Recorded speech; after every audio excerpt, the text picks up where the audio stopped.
Bonjour, j'espère que ça va chez vous. Chez moi, ça va très bien. Je l'ai toujours dit, savoir que je viens auprès de vous, devant vous, pour vous parler, emmener un sujet, du contenu me fait toujours plaisir. Et j'espère que chez vous, ça va. Et je voudrais que ça puisse aller. Il faudrait que nous puissions aller bien. C'est vrai qu'en ce moment, le monde traverse une période difficile. Nous sommes à une époque où tout semble ne pas aller comme sur des roulettes, mais avec la grâce de Dieu, avec la crainte de Dieu, avec l'espoir, nous pensons que ça va aller. Alors aujourd'hui, je viens avec un sujet, je vais parler de l'amitié toxique. Est-ce que vous avez déjà eu dans vos vies, dans votre vie, un ami, une amie qui vous fait avoir mal à la tête, plus que même un conjoint, un partenaire de vie, un copain, qui on sait, qui ont l'habitude au fait de, des fois, faire mal. Parce que ils ont triché, parce qu'ils veulent vous manipuler, des choses comme ça. Mais une manipulation qui vient d'un ami simplement. Vous avez déjà connu ce genre de situation? Eh bien, je vais vous définir c'est quoi une amitié toxique. Parce que les amis toxiques dans nos vies, on en a un et puis on en a vécu, on en a eu. Certains, peut-être pas tout le monde, mais les amis toxiques, si vous en avez eu, si vous en avez, mais c'est la galère. Alors, avant d'abord d'aller définir l'amitié toxique, je m'en vais d'abord parler de l'amitié. C'est quoi l'amitié? Alors, l'amitié, c'est un sentiment réciproque d'affection qui ne se fonde ni sur le lien de parentalité, ni sur une certaine attirance ou attachement sexuel. Donc, c'est-à-dire, les amis sont des personnes avec lesquelles nous partageons beaucoup de choses, nous tissons des liens intenses. Ce ne sont pas nos familles de sang, mais c'est des personnes avec lesquelles nous partageons la plupart du temps des bons moments de nos vies. Et puis, nous sommes presque tout le temps avec nos amis, nous discutons presque tout le temps avec eux. C'est des personnes qui sont indispensables dans nos vies.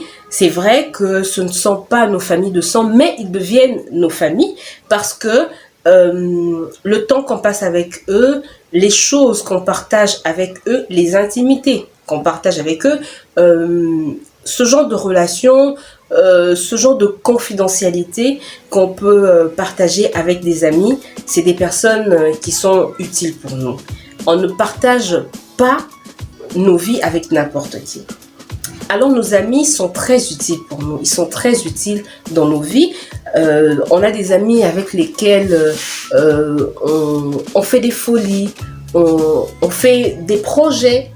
Et des fois même quand on a des problèmes dans nos familles, on fait appel à certains amis. Il y a nos parents qui disent non mais essayez d'abord d'appeler sa copine telle, essayez d'appeler son ami tel, on va essayer de lui demander. C'est lui qui pourra savoir un peu qu'est-ce qu'elle a comme problème parce qu'elle passe la plupart de son temps avec lui ou avec elle. Je vois que les amis sont indispensables dans nos vies. C'est vraiment des membres de nos familles, il y a des réunions de famille, il y a des fêtes de famille où les amis ne peuvent, certains amis qui sont proches à nous ne peuvent pas manquer. Parce que c'est une partie de nous, vraiment. C'est vrai, pas de sang, mais on ne peut pas s'en passer. D'accord? Nos amis nous aiment du bien. Ils nous aiment du bien, ils nous soutiennent quand nous avons besoin d'eux, nos vrais amis. C'est des gens qui ne nous laissent pas tomber quand ils peuvent être là. En tout cas, ils font un effort d'être là. Alors, ça, c'est en ce qui concerne l'amitié. Mais, en parlant d'amitié toxique, déjà, quand on entend ce mot toxique, c'est-à-dire que c'est quelque chose qui n'est pas très bien. C'est quelque chose de désordonné. C'est quelque chose de très mauvais et de très nocif pour la vie de quelqu'un. Alors, une amitié toxique, c'est une amitié qui engendre des jeux psychologiques, Déjà, le jeu psychologique, c'est le concept de Eric Berne, qui est psychiatre et fondateur de l'analyse transactionnelle. Mais on ne va pas aller entrer vraiment dans le fond de la science pour essayer d'expliquer ce que c'est que l'amitié toxique. On va beaucoup plus aller par des exemples. Ce qu'on doit d'abord savoir, c'est que nous, la façon dont nous vivons, c'est au fait comme un jeu, comme si nous vivions une pièce de théâtre. La plupart des histoires qui se déroulent dans nos familles, dans nos liens d'amitié, dans nos boulots, quand on essaie de les revoir, on essaie de les relire, on les passe en revue. Si on enregistrait, ça ferait vraiment une très belle scène d'histoire pour un film hollywoodien, pourquoi pas hollywoodien. De toutes les façons, les réalisateurs s'inspirent des histoires vraies pour pouvoir donner forme et vie aux films que nous regardons. Alors, le jeu psychologique, c'est le fait que nous sommes tous des acteurs de nos vies. Moi, par exemple, avec une copine, avec un copain, on est en train de discuter, mais nos discussions nous emmènent à jouer un jeu inconsciemment que nous ne savons pas. C'est un jeu, mais que nous jouons, chaque acteur a un rôle qu'il interprète de manière inconsciente. Alors maintenant, quand on parle de jeu psychologique, on fait allusion aussi à un triangle. C'est comme si dans cette scène-là, il y a un acteur qui est victime, qui va se constituer en victime. Il y a un autre qui sera le persécuteur, celui qui fait mal à la victime, et il y a un autre qui sera un sauveur, celui qui viendra sauver la victime. Mais en même temps, cela se fait à tour de rôle. En même temps, je peux être victime, je peux devenir persécuteur, je peux aussi en même temps devenir sauveur. Ça va s'expliquer par un exemple très simple. Oui, non, c'est compliqué. Oui, bah non. Avant d'appeler ça, non, les caractéristiques des amis toxiques, je veux que l'on comprenne ce triangle-là. Moi, j'ai une copine. Je vais expliquer ça en français et en lingala. Je commence d'abord par le lingala. D'accord? Nga naza un camarade nangai. Tovandi na biso, tota la publicité. Copine nanga a sepeli na ba mèche moko boye ba plante netika ya boye ndeti ona tekara boye. Ba tissage moko ya bien, ba kabelo et tout, donc il y a qualité à bien. Na publicité boye ka publicité des pesa go. Alors, elle était très heureuse de voir la fille qui avait porté la perruque, les tissages. Elle me dit, hey, non, c'est tissage au kitoko, canon ma copine, tissage au bien boé. Eh, pardon, on a craqué. Moi, je lui dis, ah oui, tissage en kitoko. Eh, tu sais que je vends des tissages. Oui, puis que mon salon dans ça, il y a un téka ba mèche, ba plante. So, sombe pas nanga, et zalaka abou, y a un pesa kaita kitoko. Kaita kitoko, eh, maman, tika pardon, il y a une des années et kokana ou non, la publicité, je reviens, je lui dis, mais maman, comment est-ce que yanga et kokana ou ezan kaita publicité? Au moins, il y a quoi ça abîme la publicité? Le quoi, bah, tiens, ma fouta, bah, tiens, bah, mouille de belé, au moins, il y a baron des habits, yanga des amabé. Non, yanga pesa kitoko, sobi kato, le kaka, tout le monde va planter bien. Avant de sa perruque kitoko, maman. Et ça le canon. Et ça le bébé. Et ça le Barbara. Non? Eh! Té, yaya. Ah. Et puis, papa plante en mon a qui a cher ma casse. On a appris un bon sombre en hautain. Mais maman a la plante. Wa mon ninga na nga copine nga. Au pesi nga bon ndambu aux huit plantes au kiko château. Aux élina nous. Aux huiles à déficionnant nous comme ça au foot en asima. Eh, t'es beau au salon. Beau au salon dans Kendeni. Ba plante à faut que non quand ba salon mo boya cher, ba salon mo boye au kuno au foot à $50, ba $30. Ngaza na bon à tes maman. tozana les qui n'a biso moko asara na salon kingandi ou bien a plantrailler moko bien soko bengiye akoya akoplanto kitoko ata ya nyongo opesa yo ete bosi kona ngo opesa ngambongo futa ngaza ngambongo te so na zwi plante opienga pe mbongo futa non opesa mbongo futa omone yo bima na onetiza kuna tinga lini na ya bongo te pardon siko to benga ye ya mkonini. Et là, je pète les plombs. Maman, soko ko planté te otiki. Pongande na aboué na bonde loté. Nazo bonde la yote, maman. Nazo facilité aux tâches. Soko moni ko sala ngote otiki. Na oloba sous tes places na pe na pesa en souté. D'ailleurs, on a été quand cher. Et ça pour na te que là ba fi o bazara na mbongo. Donc yo le cause na mbongo te na nga facilité aux tâches. O lingo comme ça li buma na ko sala ngo souté. Du coup, a changé attitude. Sans casse. Sans casse, mon canon, le cambo, planté bon enceinte. Toxique. Toxicité, yabo qui camarade, yabo ninga. Vous avez compris ce que c'est qu'une amitié toxique. Si quand il y a bongo, ezabaka oyo eyakebele. Maintenant, je vais aller en français pour les. J'avais suivi sur TikTok une dame, je crois qu'elle était ivoirienne et tout. Elle dit. Quand vous les Congolais vous racontez vos trucs, vous parlez toujours en lingala. Nous on ne comprend pas. Il faut aussi parler en français pour qu'on comprenne. J'ai vraiment envie de parler sans lingala, mais j'ai pas le choix. Je parle pour tout le monde. Voilà, en français, l'exemple que j'ai donné, je dis ceci.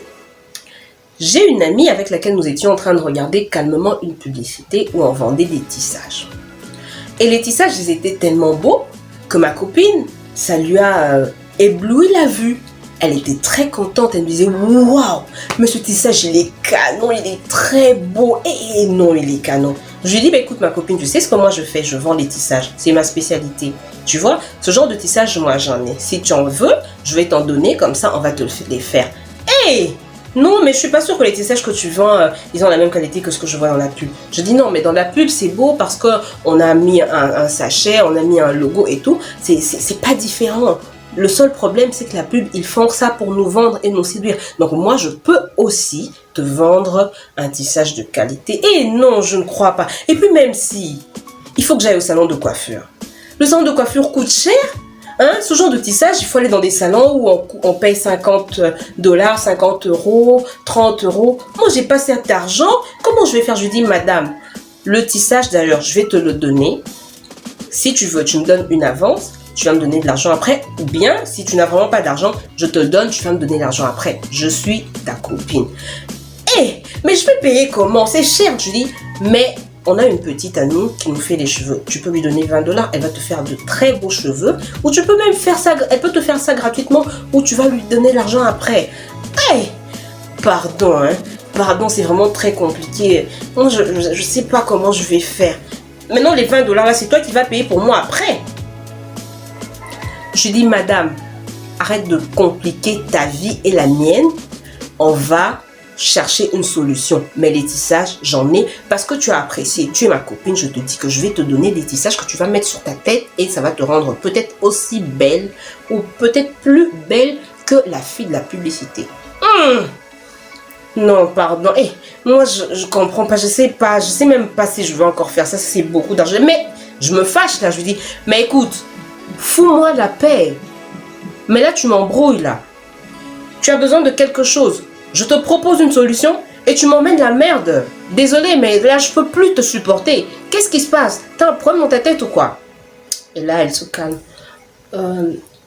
Écoute, je suis bon, d'accord. Donne-moi alors le tissage.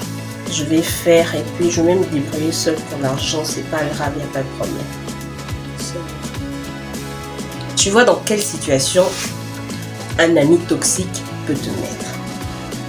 Là, moi, la première fois, je me suis constituée en partie, j'étais sauveur. C'est moi qui ai voulu la sauver. C'était d'abord elle la victime. Elle se plaignait de quelque chose, elle avait besoin de quelque chose, et moi, en tant que sauveur, je lui ai emmené une solution. Du coup, elle se rébelle contre moi, elle devient celle qui me persécute, elle devient un persécuteur. Elle m'a persécuté pendant longtemps. Et je me fâche C'est moi qui deviens persécuteur parce que là, elle peut pas monter sur moi. Je deviens persécuteur. Et après, elle redevient la victime. C'est ça la scène de nos vies. Et c'est comme ça dans presque... tous les schémas de nos vies. En famille, dans les couples, il y a toujours des choses comme ça, mais on le fait des fois inconsciemment. Mais il y a des moments où ça devient de trop et qu'on ne peut pas supporter. L'amitié toxique, elle est vraiment, vraiment, vraiment toxique au vrai sens du mot quand elle engendre de l'anxiété, du stress, de l'angoisse. Un ami ne peut pas vous angoisser. C'est vrai, ça peut causer du stress parce que on ne s'est pas accordé sur un sujet, on s'est embrouillé, c'est normal, c'est le rythme de la vie, mais il ne faut pas que ce soit continuel. Il ne faut pas que ce soit rythmique. Quand c'est quelque chose qui est fait continuellement, régulièrement, c'est toxique. Ça vous empoisonne la vie. Imagine un ami qui te rend malade, une amie qui te rend malade, folle. Tu ne peux pas comprendre ça. C'est ça l'amitié toxique. Et des amis comme ça, il y en a. Et des amis comme ça, il faudrait à tout prix s'en défaire. Se détacher de ce genre d'amis. Parce que c'est le genre d'amis qui ne vous apporte rien. Il ne vous apporte que le malheur. Alors, il y a plusieurs caractéristiques d'amis toxiques. Je n'en ai prélevé que 6 parce qu'on ne peut pas rester ici pour une éternité, vous avez déjà compris, avec les jeux psychologiques que je vous ai expliqués simplement. Maintenant, je vais essayer d'énumérer un peu les 6 comportements, les 6 caractéristiques, les traits de ces amis qui sont toxiques, nuisibles pour nos vies. Les signes d'une amitié toxique.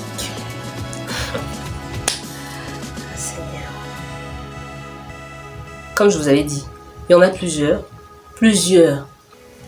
Les amis toxiques, ils ont des traits de caractère, des traits de caractéristiques, je ne sais même pas comment dire, des toxiques.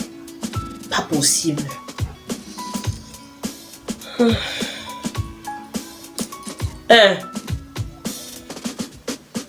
Vous n'avez plus confiance en lui.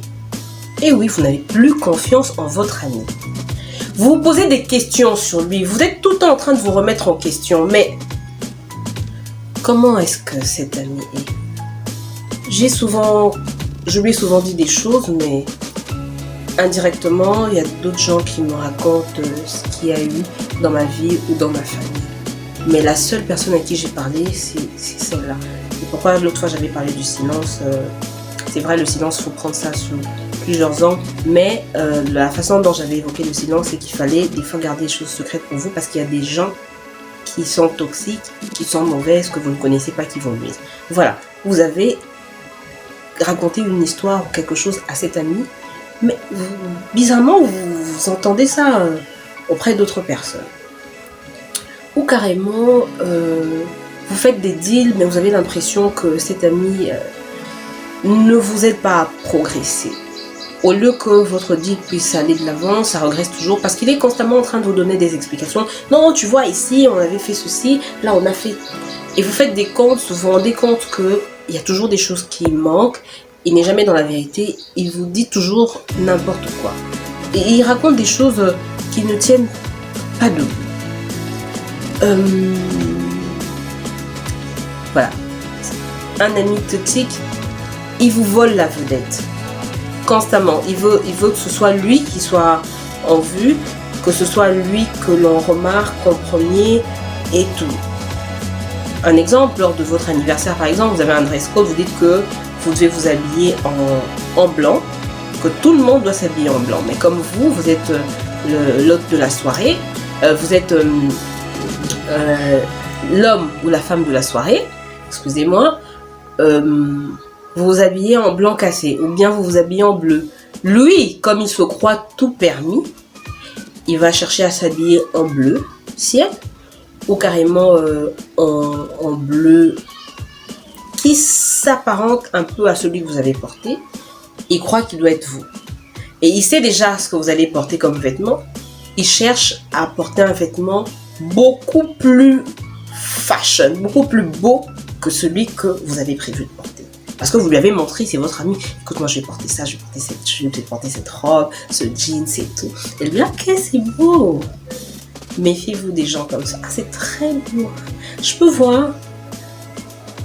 Et il va chercher un habit qui est beaucoup mieux que le vôtre pour qu'il soit remarqué lors de la soirée.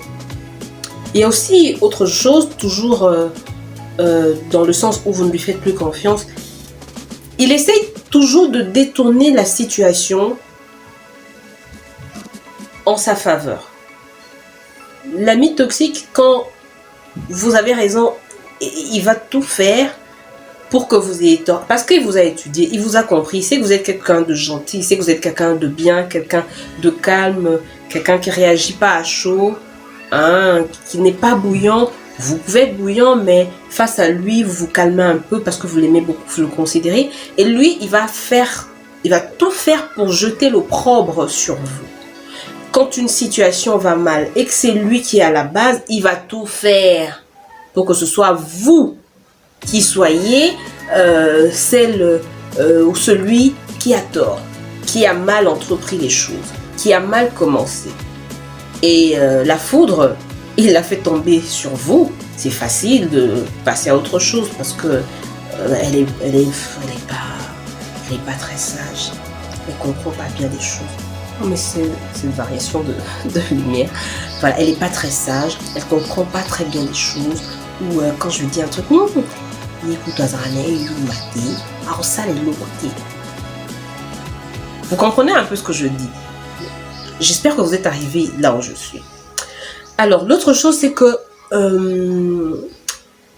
vous n'avez plus le temps de parler, vous n'avez que le temps de parler que de ses problèmes. Non. Vous n'avez le temps que de parler de ses problèmes. Il vient toujours avec ses difficultés.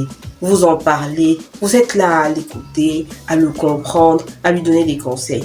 Quand c'est vous que vous commencez à lui parler de quelque chose, il faut regarder dans les yeux votre ami, lire les expressions de certains amis. Il n'a pas trop envie d'entendre ce que vous lui dites. Il est là, oui. Mais je suis en train de te parler. C'est vrai, raconte, tu disais quoi? Donc, ce que vous racontez n'a pas beaucoup d'importance pour lui. Il va faire semblant de vous écouter, mais après, il peut couper tout court ce que vous dites pour qu'il revienne à ce que lui, il avait à dire. Donc, ce que vous dites, c'est pas assez important. C'est pas utile. Le troisième caractéristique d'un ami toxique, c'est que vous vous sentez en perpétuelle compétition avec lui. C'est un compétiteur, c'est un adversaire pour vous.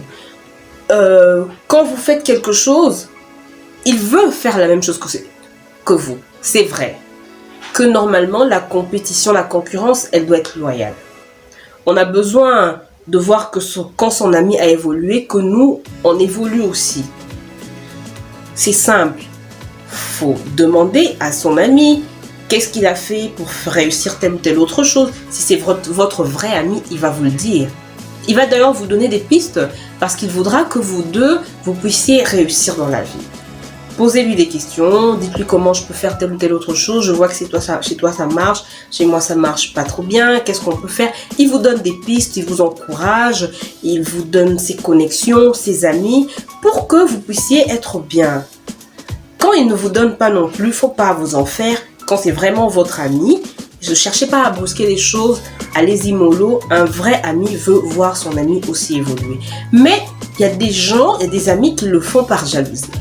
Il fait une compétition avec vous par jalousie. Il veut porter les mêmes habits que vous. Elle veut avoir les mêmes tissages que vous. Elle veut avoir les mêmes bijoux que vous. Elle veut avoir les mêmes amis que vous. Elle ne sait pas que vous pouvez aussi avoir d'autres amis en dehors d'elle. Non, elle veut pas que vous allez chez vos amis, sinon chez vos autres amis, quand vous lui dites oh, j'ai rencontré telle, elle aussi elle va te dire que hier elle a rencontré aussi telle. Donc elle est tout le temps en compétition avec vous. C'est de la jalousie. je viens de dire ça, quand on est ami, on a besoin de tirer son ami vers le haut. Pour ne pas tout le temps qu'il commande. Parce qu'il y a des amis, ils ont des valeurs. Ils renferment des valeurs, beaucoup de choses bien, des qualités, mais ils n'ont peut-être pas les moyens. C'est pas ce genre d'amis qu'on rejette, non. On s'accorde bien, on se partage bien des choses, des idées, tout et tout, mais il n'a pas eu ou elle n'a pas eu la même chance que vous d'évoluer comme vous, mais ça reste quand même votre ami et vous êtes avec lui, tout et tout. Certains amis, les amis toxiques, ils font que commander, ils ont toujours la main tendue, mais votre ami, celui qui n'a rien, il n'a peut-être pas la main tendue, mais vous pouvez lui faire des cadeaux, tout et tout, parce que vous le comprenez. Mais il y a des amis toxiques, ils ont tout le temps la main tendue, et croient que vous avez des obligations vis-à-vis d'eux. Des devoirs. Oui, vis-à-vis d'eux. Que vous devez, parce que vous avez de l'argent, lui donner. Parce que vous avez des relations, lui mettre dans vos connexions. Parce que il doit faire des choses comme vous. Et il vous sortent déjà certains langages aussi. Au Kansi Poyo Bonga. Genre, tu crois que toi, t'es arrivé. Hein? Genre, tu crois que toi, tout... non. Comment on peut dire ça? Voilà. Toi, t'es né avec une cuillère en or dans la bouche, pas moi. C'est méchant de dire ça à un ami. C'est déjà un signe de jalousie. Et ce genre d'amis, il faut faire très attention à eux parce qu'ils sont nombreux et ils nous nuisent. Alors, quatrième signe d'amitié toxique, son comportement vous gêne. Oui, il y a des amis comme ça qui, quand vous allez dans un endroit où vous n'avez pas raison de vous faire remarquer, lui, il veut se faire remarquer. Et en mal, il est soit impoli envers vos connaissances, soit impoli envers les serveurs, les travailleurs de l'endroit où vous êtes allé, soit il parle beaucoup, il passe du coq à l'âne, il touche tel sujet même quand il ne connaît pas, il veut en parler, il veut montrer que lui, il est comme ça, tout et tout. Et vous, ça vous gêne. Vous lui faites la remarque 1, 2, 3 fois, mais il revient toujours avec la même chose, la même façon d'agir. Il se moque de vos amis. Vous avez des amis, c'est vos amis, c'est votre cercle. Certains ne sont pas tout le temps à la mode. Certains, ils sont très simples. Mais lui, comme il est complexé, il est jaloux, il se moque carrément de vos amis et vos amis le remarquent. Et vous, ça vous gêne. Vous ne pouvez pas être en contact, en relation avec ce genre d'amis. Si ça ne vous gêne pas, tant mieux. Mais si ça vous gêne, c'est-à-dire que pour vous, cet ami est toxique. Parce qu'il va commencer à mettre du poison dans vos relations avec d'autres personnes. Ce genre d'amis toxiques, moi, je vous conseille de ne pas aller avec eux. Et vous donnez beaucoup. Vous voyez, le cinquième trait caractéristique d'un ami toxique, c'est que vous donnez plus que lui n'en donne. Vous donnez des conseils, vous êtes toujours là à son chevet, il pleure sur votre épaule, il vous raconte ses histoires, vous êtes là, vous écoutez. Quand c'est votre tour, il n'est pas là. Vous avez une difficulté, vous avez besoin qu'il puisse vous aider, vous appeler. Il a toujours des raisons. Il donne toujours des raisons. Il n'est jamais là pour vous. Ami toxique. Il vous montre qu'il vous aime, mais il ne vous aime pas. C'est peut-être pas consciemment, mais c'est pas de l'amour. C'est pas de l'amitié. L'amitié, c'est pas ça. L'amitié, quand on est amis, on fait des sacrifices pour l'autre. Oui, on fait des sacrifices pour l'autre. C'est vrai, quand il y a des moments où on ne peut vraiment pas faire quelque chose pour son ami, on lui explique, on lui fait comprendre. Mais normalement, quand vous avez le temps, vous avez l'occasion d'aider votre ami, vous êtes là pour lui. Lui, il n'est jamais là. Alors, le sixième trait de caractéristique d'un ami toxique, c'est que vous n'avez plus de choses en commun. Vous n'avez plus de choses en commun. Vous avez grandi, vous avez un autre cercle d'amis, vous avez d'autres choses, et que lui, et vous avez pris des chemins différents. Vous êtes allé à droite, à gauche. Vous êtes allé à gauche, lui ou elle est allé à droite. Ça colle plus vraiment. Vous faites pas exprès. Vous n'avez pas fait exprès. Ça colle plus. On reste amis parce que on a grandi ensemble, on a peut-être étudié ensemble, on a joué ensemble, mais à un certain moment de la vie, nos chemins ne se croisent plus. Nos idéaux ne se croisent plus. Peut-être qu'à l'époque, tu prenais beaucoup d'alcool, tu t'enivrais et je m'enivrais aussi, mais j'ai compris que c'est pas bien pour moi. Et je suis maintenant dans un cercle avec des amis qui ne s'enivrent pas. Je ne dis pas que tu n'es pas mon ami, tu restes mon ami d'enfance, mais on ne va pas commencer à se côtoyer. Parce que quand on se côtoie, tu m'emmènes des choses qui me mettent mal à l'aise. Tu me présentes des nouvelles choses. Oui, mais Laurent Bimesika, tu sais, tu as vu la pub bière là, le nouveau whisky là, mais toi, ça ne te dit rien. Tu réfléchis projet, tu réfléchis couple, tu réfléchis enfant, mais lui il vient. Mais tu sais pas, samedi, je veux pas qu'on sorte un peu, samedi il y a un nouveau truc en ville. Et c'est canon. Il y a des hommes canons là-bas, maman, sur une femme. Ou bien, oh yaya, mon gars, pote et tout. J'ai vu des filles dans notre quartier à nouveau. Il y a des filles canons. Mais toi, tu n'es plus dans ces choses-là. Tu essayes, peut-être tu dis, bon, c'est mon ami, c'est sa nature, il est comme ça. Mais tu essayes, mais tu vois que ça ne colle toujours pas. Les chemins ne se croisent plus. Faut pas forcer. Ce genre d'amis va te tirer vers le bas. C'est de ça vraiment qu'il s'agit. C'est-à-dire que les chemins ne se croisent plus parce que soit ton ami cherche à te tirer vers le bas, or toi, tu as envie de sortir de ce bas-là pour aller vers le haut. Tu as envie d'être éjecté, projeté vers le haut. Tu as envie d'une certaine ascension que ton ami ne peut pas t'emmener. C'est de la toxicité dans l'amitié. Eh ben, je pense que c'est ce que j'avais à dire. Comme je vous ai dit, les amis toxiques, il y en a plein. Ça, j'en ai parlé que de 6, hein. Mais il faut savoir qu'il y a des amis qui ne veulent pas que vous ayez d'autres amis. Il y a des amis qui vous prennent pour leur femme ou pour leur mari. Il y a des amis qui vous prennent pour leurs parents ou qui, eux, croient qu'ils deviennent vos parents. Il y a des amis, eux, qui veulent s'accaparer de vous. Donc, il y en a plein, le type d'amitié toxique. Il y a des amis qui croient qu'ils ont le droit de fouiller dans vos vies quand vous ne leur avez pas donné la permission. Il y a des amis qui croient qu'ils peuvent porter vos vêtements quand vous n'êtes pas là. Ils entrent dans votre chambre. Ils peuvent faire le désordre pendant que vous n'êtes pas désordonné. Ils peuvent faire n'importe quoi parce que c'est de la toxicité. Vous leur dites que non, moi, je ne peux pas fonctionner comme ça, mais ils continuent. Je préfère qu'on puisse mettre des barrières. Allez, pour aujourd'hui, c'est fini. Je crois que c'est juste ce que j'avais à dire. Nous devons faire attention à nos amis. La vie est déjà très compliquée. Elle est déjà très dure, difficile. Et n'essayons pas de faire entrer dans nos vies des personnes qui viendront encore nous la rendre aussi difficile. On a besoin de paix, on a besoin de calme, on a besoin de personnes qui apportent un plus dans nos vies et non qui viennent pour enlever déjà ce que nous avons, pour y mettre de la chaleur ou nous emmener en enfer. C'est fini aujourd'hui. Des kisses à tous ceux qui avaient suivi. Je vous dis au revoir et je vous fais de gros bisous. Mais abonnement, like et partage, ça va faire agrandir votre communauté. Bisous, bye!